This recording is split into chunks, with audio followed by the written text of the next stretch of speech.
अस्सलामुअलैकुम। वालेकुम सलाम। भाईजान आप ठीक हैं अच्छे से? शुक्र अल्लाह पाक। आप सुनाएं। आपका बहुत बहुत शुक्रिया कि आपने हमें थोड़ा बहुत टाइम दे दिया।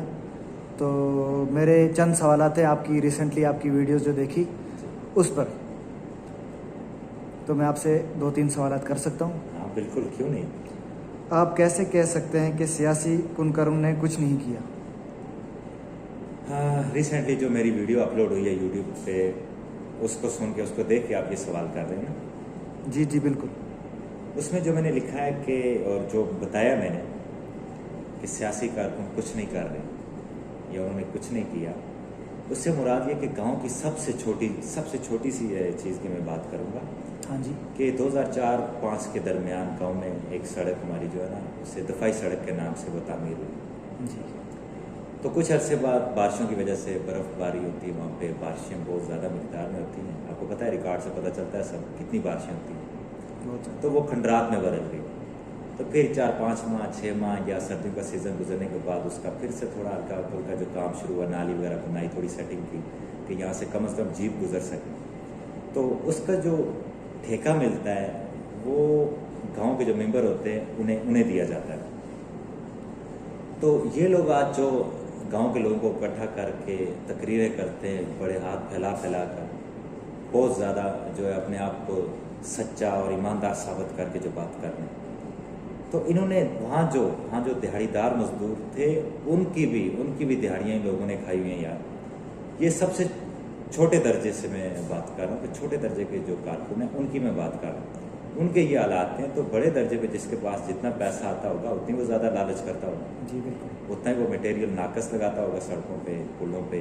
पहली बात तो ये है कि सीधा ही वो लोग खा जाते हैं। अगर थोड़ा बहुत बचता भी है तो वो सड़कों की हालात आप देख लें। 6 महीने नई सड़क बनती है, 6 महीने वो प्रॉपर नहीं चलती। आपका तो कहना ये है कि अगर चंद आपका कहना यह कि थोड़ा बहुत जो फंड्स आता है अगर उसका कुछ % भी ये यूज़ करते तो हालात बेहतर हो जाते। बेशक। अब देखें, मैंने वही अर्ज़ किया कि सबसे कम दर्जे जो आखिरी दर्जे पे होता है वो भी अगर दिहाड़दार जो मजदूर होते हैं, दिहाड़ी पे जो काम करते हैं, उनके भी वो पैसे खा जाता है। तो आप कैसे यकीन कर सकते हैं कि ये जो है करप्शन नहीं करते, ये फंड का पैसा नहीं खाते, जो भी स्कीम इनको मिलती है ये उसका प्रॉपर जो हिस्सा वो लगाते हैं जिसके बारे में वो दी जाती है? ऐसा बिल्कुल नहीं है। मेरे पास तो बाकायदा, मैं सबसे पहले तो खैर मैं ये बात ही बोल गया कि मैं उन दोस्तों का बहुत उनका जो है शुक्रिया अदा करना चाहता हूँ कि जिन्होंने मुझसे रब्ता किया, मुझे बहुत सारी ऐसी डिटेल्स बताई कि मैं फ़िलहाल तो नहीं बताना चाहता, लेकिन वक्त आने पे मैं बायने बताऊँगा किसने क्या किया, किसको कितना मिला और कितना लगाया, कितना जेब में डाला, और जो उनका आगे रिजल्ट है वो भी हमारे सामने। जी। मेरा एक और क्वेश्चन है आप तक। मुझे आप बताएं, अब तक जो सड़कें, ब्रिज, कॉलेज, स्कूल बने हैं वो कैसे बने? देखें, 98 से हमने स्कूल जाना शुरू किया। 98 में हमने पढ़ाई शुरू की। तो उस टाइम से लेके इस टाइम तक हमारे गांव की जो सड़क है वही हमने देखी।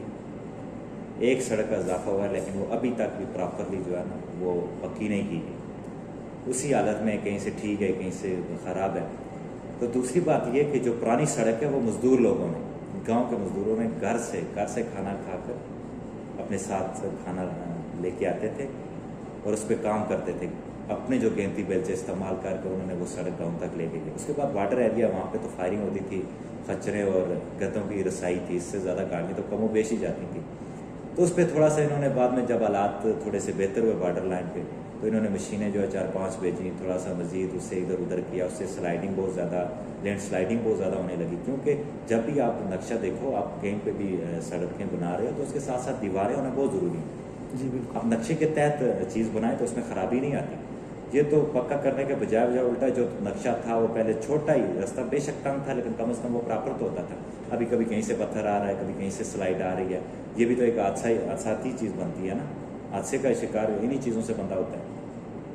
तो वो जो बनी है वो ये नहीं कि उन्होंने फंड डायरेक्टली दे दिया तो बन गई। बाकी स्कूल कॉलेजेस की जो आप बात कर रहे हैं, एक कॉलेज मिला हमें इतने अरसे के बाद, उसमें अभी तक स्टाफ पूरा नहीं है।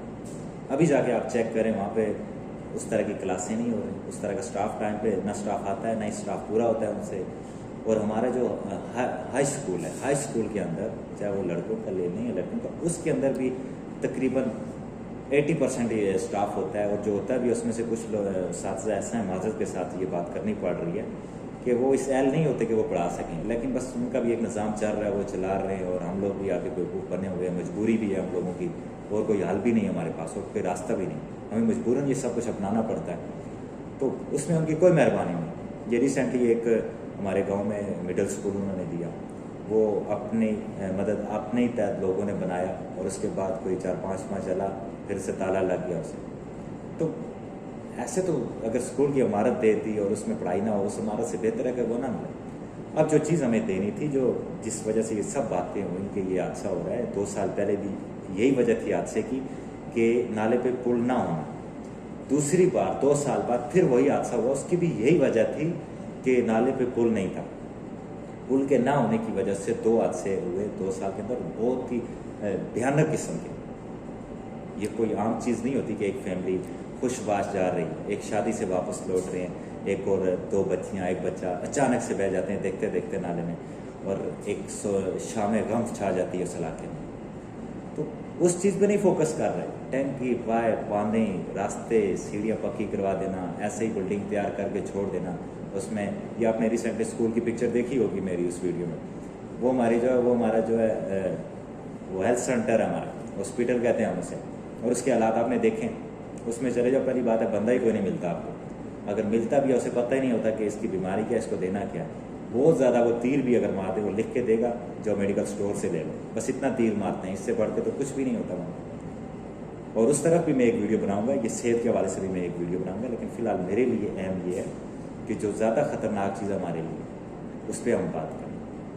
तो ये सब कुछ भी है, इसमें किस सियासतदान का किरदार है, किस लीडर का या किस गाँव का ऐसे बंदे का किरदार है, किसी का भी नहीं नज़र आ रहा। क्या पानी और लाइट प्रॉपरली आप तक पहुंचती है? पानी की तो खैर कभी कमी महसूस ही नहीं हुई, वो इसलिए कि अल्लाह का इतना करम है कि हमारे यहाँ पानी बहुत ज़्यादा है, हर गांव में 2-3 चश्मे, और जिस गांव से मेरा ताल्लुक़ है वहाँ तो बहुत ही ज़्यादा मिकदार में।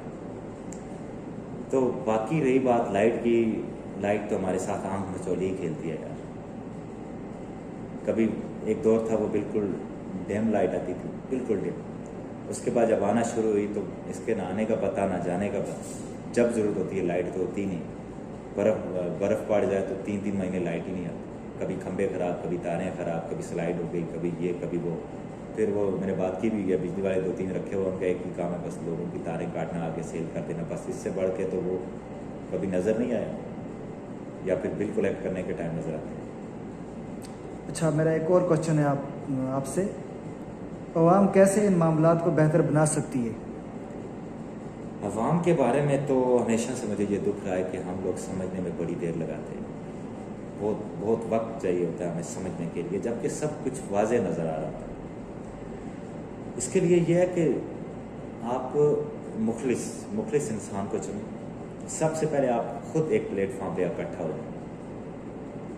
वो इलामा इकबाल साहब लिखते हैं कि फ़र्द कायम रब्त मिल्लत से है तन्हा कुछ नहीं, फ़र्द कायम रब्त मिल्लत से है तन्हा कुछ नहीं, मौज दरिया में है बैरून दरिया कुछ नहीं।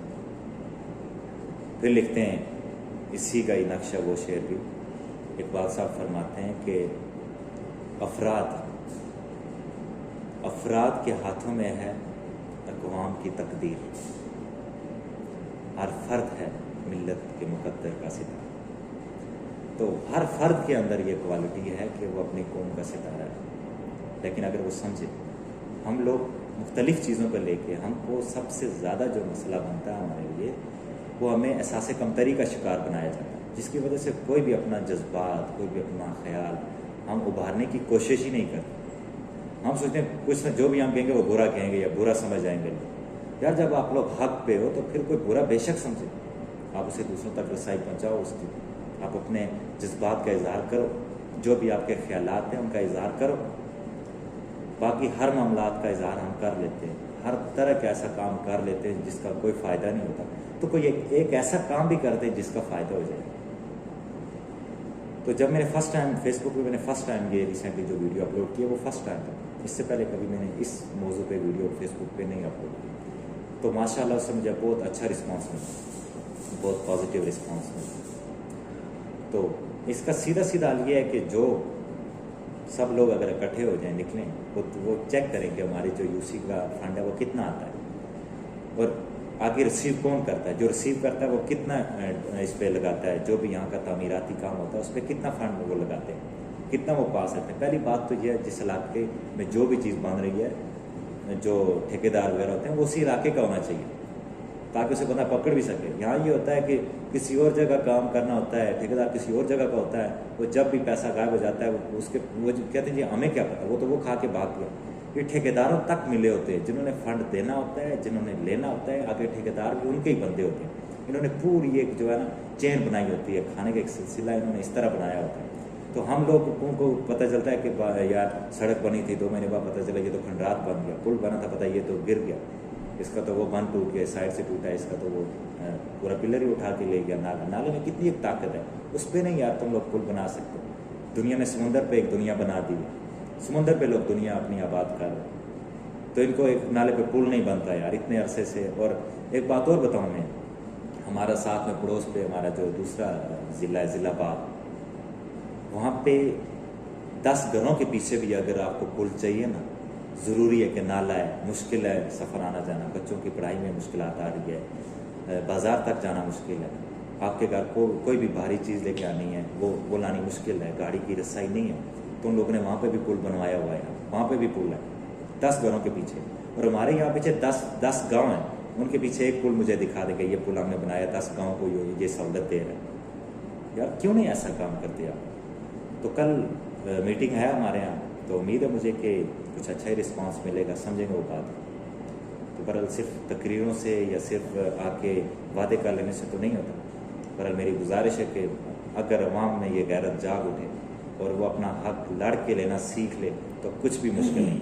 अगर अवाम जिस तरह पहले हम चलते रहे लोगों के पीछे, जिसने 2 अच्छी बातें कर ली, जिसने 10 बंदों के सामने ऊंची आवाज़ में तकरीर कर ली, देखें जो सच्चाई होती है वो ऊंची आवाज़ से नहीं पहचानी जाती, उसकी दलील देनी पड़ती है, उसका किरदार अदा करना पड़ता है, तब जाके बंदा साबित करता है कि मैंने ये किया। ऐसे ही माइक पे जाके बोल लेने से या अपने जज्बात को उभार देने से, ब्लड प्रेशर हाई हो जाने से कि मेरा हाई हो गया ये मुश्किल देख के, ये परेशानी देख के, तो ऐसे तो बेवकूफ़ लोग हैं जो उनकी बातों में आते हैं। तो खैर आपने बहुत, मुझे भी खुशी कि आपने मुझे इस काबिल समझा कि आपने मुझे टाइम दिया और मुझसे मिले आप, और इतनी देर तक आप यहाँ पे हैं और मेरी वजह से आप यहाँ मौजूद हैं। आपका बहुत बहुत शुक्रिया उबैद भाई। तो आपका बहुत बहुत शुक्रिया कि आपने हमें अपना कीमती वक्त दिया, तो बहुत बहुत शुक्रिया आपका। चलो ठीक है, अल्लाह हाफ़िज़।